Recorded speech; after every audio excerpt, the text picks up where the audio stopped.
Pemirsa, membantu kebutuhan masyarakat jelang Lebaran, Kamar Dagang dan Industri bekerja sama dengan Badan Penyelenggara Jaminan Produk Halal menggelar pasar sembako murah. Sebagai upaya stabilisasi stabilisasi harga menjelang Lebaran Idul Fitri, pasar sembako murah tersebar di 44 kecamatan Jakarta. Setidaknya ada 25.000 paket sembako yang bisa dibeli masyarakat dengan harga Rp100.000. Paket berisi 1 kg daging sapi, 1 liter minyak goreng, dan 2 kg beras, serta 1 kg tepung. Paket sembako murah yang disediakan melalui Kadin Jakarta akan terus disalurkan selama periode H-10 Lebaran Idul Fitri 1446 Hijriah. Ya, karena kan kita dari Kadin DKI menggelontorkan 25.000 sembako. Nah, nilai sembakonya juga cukup fantastik ya. Isinya ada daging, kemudian ada terigu 1 kilo, ada beras 2 kilo, kemudian ada minyak. Ditebus oleh masyarakat cuma 100.000. Nah, ini yang membuat daya tariknya. Jadi kita di Jakarta ini oleh teman-teman lain itu mereka welcome, justru minta untuk antisipasi peredaran daging tak layak konsumsi digelar di sejumlah pasar tradisional di Magelang, Jawa Tengah. Sidak juga dilakukan di Kota Waringin Barat, Kalimantan Tengah untuk mencegah pengurangan takaran minyak kita di pasaran.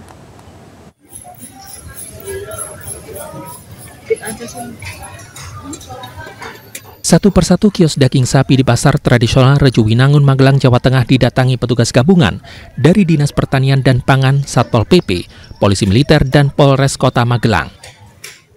Petugas mengambil contoh daging dari beberapa pedagang daging sapi dan ayam. Dalam pemeriksaan, petugas menggunakan berbagai metode, mulai dari pengamatan langsung, uji kebusukan, hingga menggunakan alat pH meter.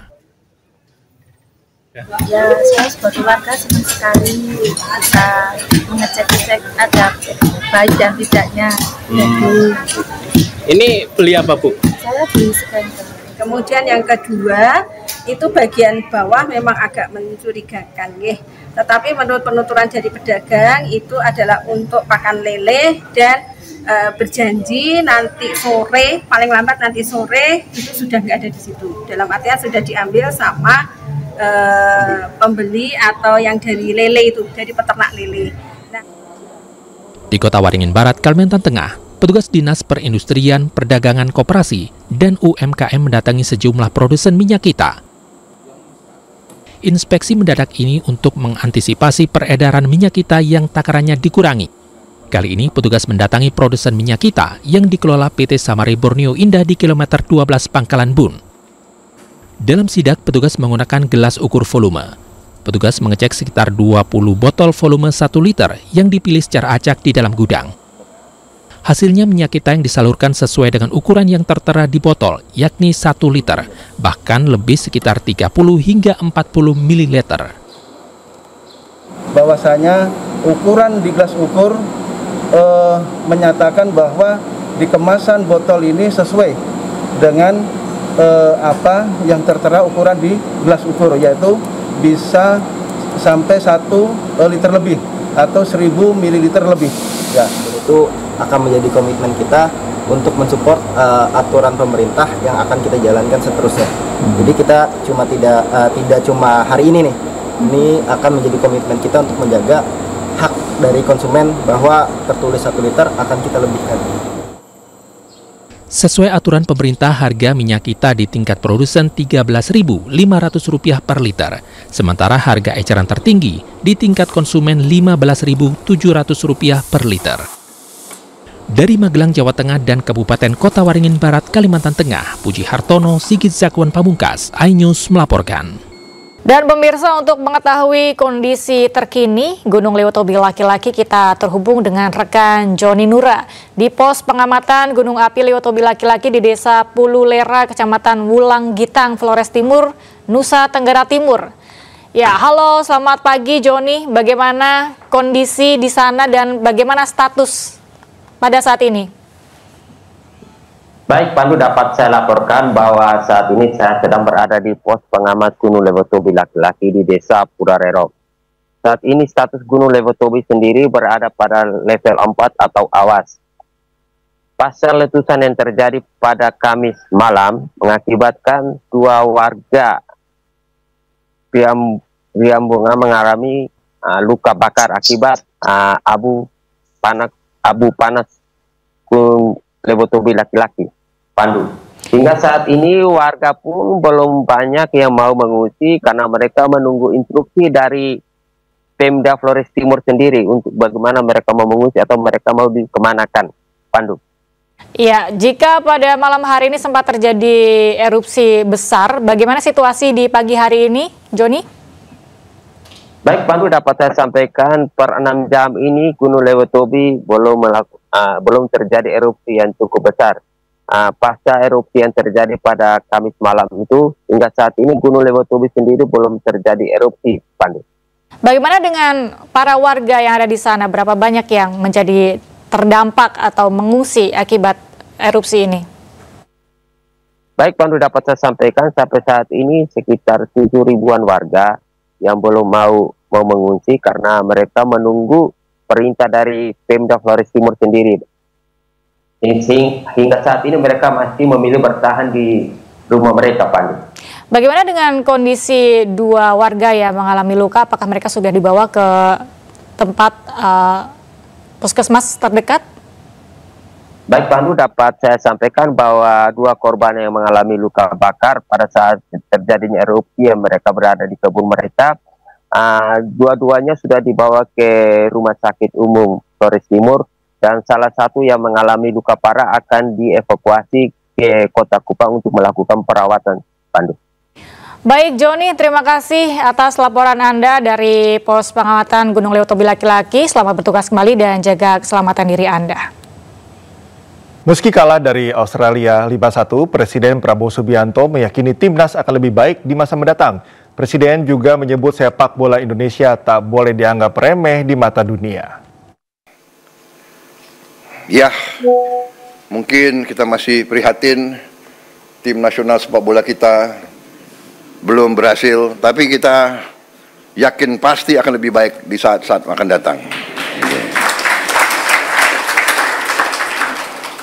Ini juga ada tim yang baru, ya kan, pelatih baru, tim teknis baru. Jadi saya percaya kita akan mencapai hal yang baik. Ini sepak bola ini adalah sesuatu yang penting karena rakyat kita memang merasakan bahwa sepak bola itu menggambarkan tekad kita, menggambarkan semangat kita. Indonesia tidak boleh dianggap remeh oleh bangsa manapun di dunia. Dan kita menuju ke informasi selanjutnya, pemirsa. Timnas Indonesia pulang ke tanah air usai kalah telak dari Australia pada putaran ketiga kualifikasi Piala Dunia 2026 zona Asia. Skuad Garuda tiba melalui Bandara Internasional Soekarno-Hatta, Tangerang, Banten pada Jumat sore.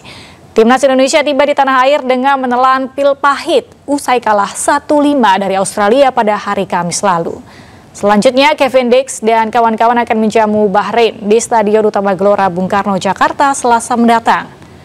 Sesampainya di Indonesia, skuad Garuda hanya menjalani latihan pemulihan.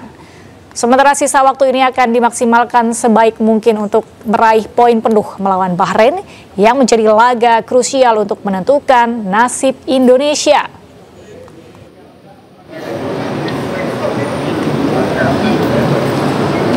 Sementara itu, timnas Bahrain tiba di Indonesia melalui Terminal 3 Bandara Internasional Soekarno-Hatta, Tangerang, Banten pada Jumat sore. Sesampainya di Indonesia, Bahrain langsung ke tempat penginapan mereka dengan kawalan ketat dari aparat kepolisian. Bahrain datang ke Indonesia usai menelan kekalahan 0-2 dari Jepang pada Kamis lalu. Kini Bahrain datang ke Indonesia dengan mengusung misi meraih poin penuh pada laga yang akan digelar pada Selasa mendatang.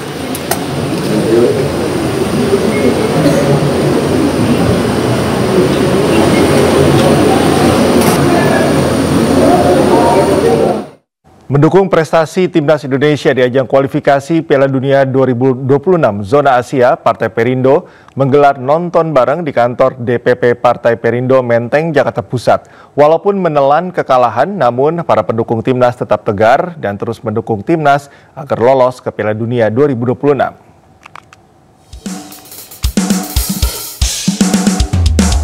Pengurus Dewan Pimpinan Pusat Partai Perindo Bidang Pemuda dan Olahraga menyelenggarakan nonton bareng pertandingan kualifikasi Piala Dunia 2026 Zona Asia Indonesia melawan Australia di Aula Kantor DPP Partai Perindo Menteng, Jakarta Pusat. Para pendukung Timnas antusias mendukung Timnas Indonesia yang berlaga di bawah kepemimpinan pelatih baru Patrick Kluivert. Jadi nobar Perindo ini itu dilakukan oleh DPP Bidang Pemuda dan Olahraga, bagian kepedulian Perindo terhadap olahraga Indonesia, khususnya sepak bola. Kita tahu bahwa sepak bola itu supporternya paling banyak. Walaupun menelan kekalahan atas Australia, para pendukung Garuda tetap semangat dan yakin Indonesia akan menang di laga berikutnya. Kita harus tetap semangat, ya kan? Kita masih ada beberapa pertandingan untuk prakualifikasi Piala Dunia. Ya, jadi kita harus menang di 2 pertandingan berikutnya bahkan ya. Mungkin kedepannya harus menang sih itu, karena kan udah kalah 5-1 ya. Mungkin kedepannya Indonesia bisa jadi motivasi lagi karena kekalahan ini, biar Indonesia dapat poinnya banyak ya. Timnas Indonesia masih menyisakan asa untuk melaju ke Piala Dunia 2026 dengan syarat harus memenangkan di 3 laga terakhir untuk bisa mengamankan posisi di klasemen sementara. Dari Jakarta, Jessica Winoto, Jakasam, News melaporkan.